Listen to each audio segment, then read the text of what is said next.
Okay, so this is going to be the first of a four-part series where I break down things inside of Astartes that I've noticed and things that I've seen, and hopefully you'll be able to point things out that I miss, and we'll just have a little bit more fun with this great piece of fan art. But anyway, here we go. If I miss anything or I could explain anything better, please let me know. I am going to be. This is going to take a little bit for me personally. Um, uh, a 2 minute video, I'm expecting at least 2 hours of work on here. But this video is definitely not going to be 2 hours long. So basically, if you've never seen 40K before, if you do know what I'm talking about, I'm going to apologize in advance. Some of this stuff you're all going to know. Some of this stuff you're not going to know. And I'm sure in the comments section, people are going to be down there talking about things that I've seen or things that I missed or might have gotten wrong. I invite all of it, and I'll be sure in subsequent videos to answer any questions or elaborate or correct myself because I can be wrong. I'm not a self-professed expert on this stuff. I'm just a fan who really, really enjoys it. So, in that instance, we're going to just go ahead and hit play, and I'm going to stop it during certain points when I see things that I think are noteworthy. Alright, so here we go. The Argosia uprisings have been checked. Now, this is in M39. If you were to think about M39, think about the year 40,000. That's hence the term Warhammer 40,000. Okay. Now 482, that would be technically. Oh, I'm sorry, not 40,000. This would be 38,000. So this is technically 2,500 years, 2,500 and looks like 18 years before the present time of the Imperium, as in the current lore where things are going on. So this happened a long time ago. The Retribution of Astartes now assists the hunt for the fleeing leaders of the rebellion. Here we go. Okay, so the first thing about this is this ship right here, is not an Astartes vessel. It is actually a Cobra-class destroyer. Now, Cobra-class destroyers, you can see up in the front on the prow of the ship, they have several large areas, several large ports. Now, Cobra is, when you think about a destroyer, this thing is close to right around the neighborhood of, depending on the variant, 7/10 of a kilometer to a full kilometer long. Now, the thing that distinguishes a Cobra is its its torpedo ports. Now, torpedoes in the Imperium aren't exactly the way that you think about them in terms of modern day. When you think about a torpedo launched from an Imperium manned ship, think about something the size of a 10-story building, right around. These things are huge. Everything in the Imperium is massive in terms of scale. But this is not an Astartes vessel, which means and I'm pretty sure about this, these Astartes that are currently on this vessel have been tasked by the Inquisition. Now, this could be the most likely branch of the Inquisition. And if you don't know what the Inquisition is literally the most powerful entity in the Imperium of Man outside of the High Lords of Terra. The Inquisition is the watchdog of the Imperium, and there are many branches of the Inquisition that watch over various parts of, this. You got the civilian population, you got Xenos, basically aliens. You have the religious part of the Inquisition. Most likely, these have come from the Ordo Hereticus, the Inquisitors that are currently in command of the ship. Now, the Inquisition has massive, far-reaching powers, and they can actually call upon chapters of Warhammer 40k universe's super soldiers known as the Space Marines or Adeptus Astartes, and we'll get more into them in a few minutes. But I just wanted to explain, one, this is not an Astartes vessel. This is not a Space Marine vessel, but Space Marines are on it. So that most likely means that the Inquisition requisitioned Space Marines to handle this particular incident.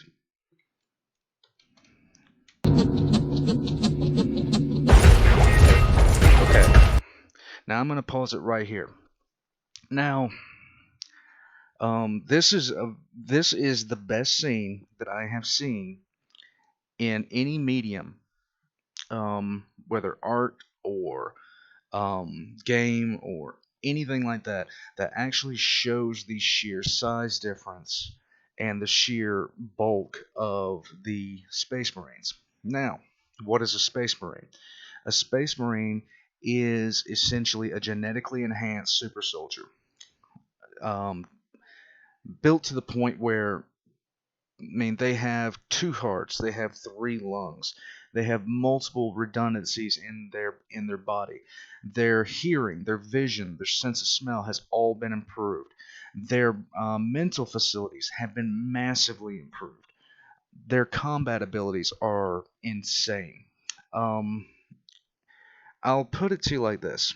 I always joke when I'm talking about 40k to somebody who's never been to 40k.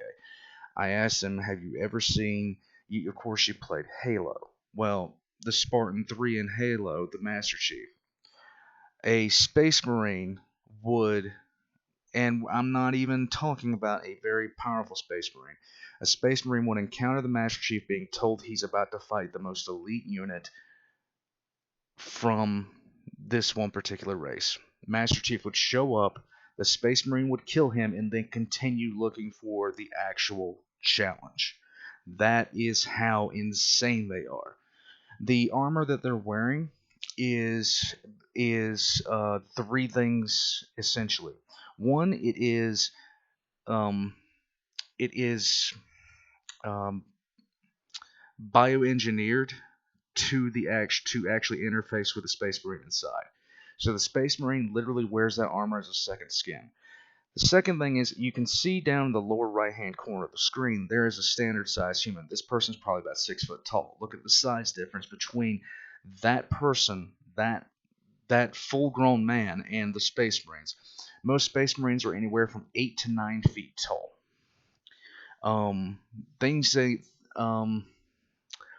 And the armor itself is thick plates of adamantium and a form of bonded metal called ceramite, as well as plasteel.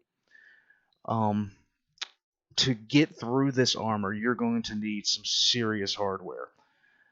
The only real vulnerable part of the Space Marine's armor to what you would consider normal caliber weaponry for like infantry versus infantry would be if you actually managed to hit the eye plate of the Space Marine and managed to pierce it with whatever round that you had.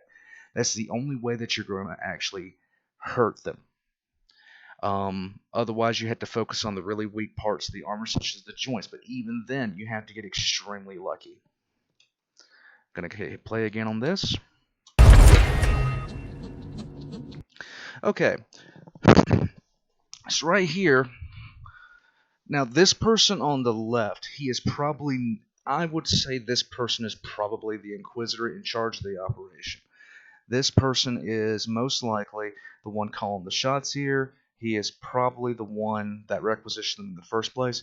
But you can see actually on the hologram that there is the planet and then the asteroid belt they were flying through.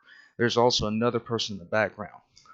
Now, I'm not sure who the Space Marine is. There's no iconography to determine that. But judging by the Aquila on the chest and judging by there's a skull on the pauldrons, I really can't make a call who, which original founding legion this Space Marine belonged to. What is a founding legion? In the 30th millennium, the Emperor of Mankind, who I'm not going to go into right now, created 20 Space Marine legions, 18 of which we know about. And long story short, there's only really 9 that these guys could be from, unless there's something really weird going on with the Inquisition. I still love this scene.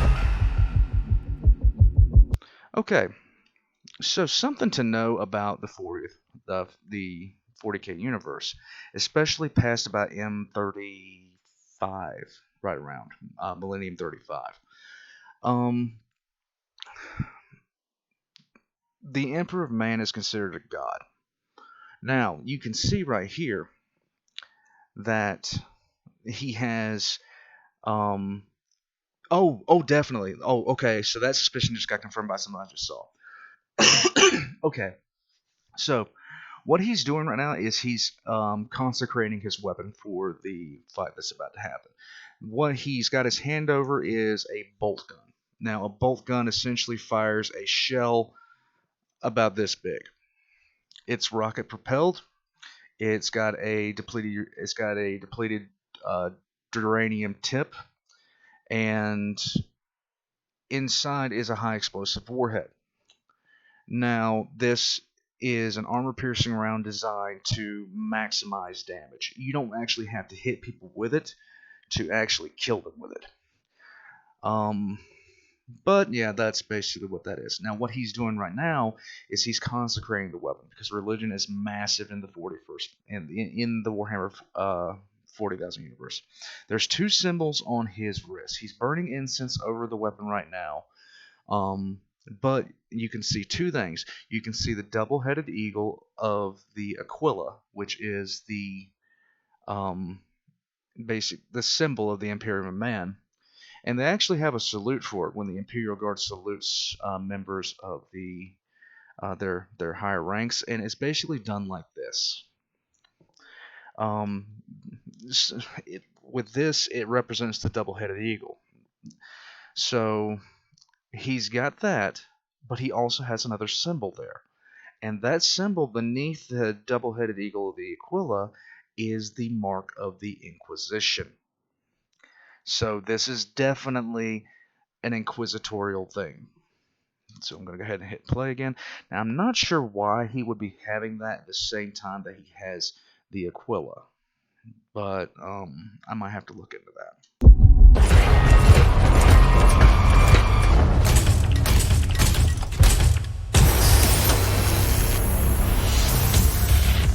Okay. Now, what they just entered, because I was just saying this is a Cobra class destroyer. It makes sense for them to be in this, especially what they're in now. What they're in now is a boarding torpedo, and what a boarding torpedo is, it's a method for the Imperial Man to basically take a group of Space Marines and launch them into the void of space in a guided torpedo that will go to an enemy ship, burn through its outer hull, and then essentially deposit a squad of Space Marines into the enemy ship. Now, the reason that this is done is fairly self-explanatory to anybody that knows 40K. The one thing, if you take a look at any other sci-fi universe, with the exception of Star Trek, Star Trek does have teleporters. That's the only thing that would save them. But if you look at any other fantasy universe that's like mainstream, especially Star Wars, things like that, this many Space Marines would take down an Imperial Star Destroyer in a matter of minutes. And it wouldn't matter what they tried to do because they're just too damn powerful. Now, people can argue that all they want to, but essentially, once Space Marines get involved in any sort of engagement where there are not other Space Marines fighting against them, the conclusion to the fight is almost certain. Space Marines are... Okay, I'm going to borrow something from a YouTuber that I really enjoy. 1,000 Space Marines got sent to quell a rebellion on a world called Catan, and he made an analogy, and I love this guy for it, that sending a full chapter of Space Marines to put down a rebellion on a high world is similar to beating a mouse to death with a fully loaded dump truck. It's going to be loud, messy, and extremely comprehensive. So, a full chapter of Space Marines is only 1,000. 1,000 Space Marines is enough to completely take over a planet. And not a sparsely populated one. We're talking one with the population 5 times the current population of our planet. 1,000 Space Marines could literally take that planet down. That's how strong these. That's how strong that these people are. So, wrapping up this video, we see them being locked into place, and the torpedo gets basically fired out. So, the Space Marines are on their way to go cleanse the heretic. I'll be back for the second part. I'll probably do it tomorrow. There's a lot more in that to break down. Now, when it comes to lore, I'm going to be introducing as much lore as I. Oh, good. SOC Hobbit just sent me a message. Hey, SOC, good to see you back. Well, it's good to see you too, bud.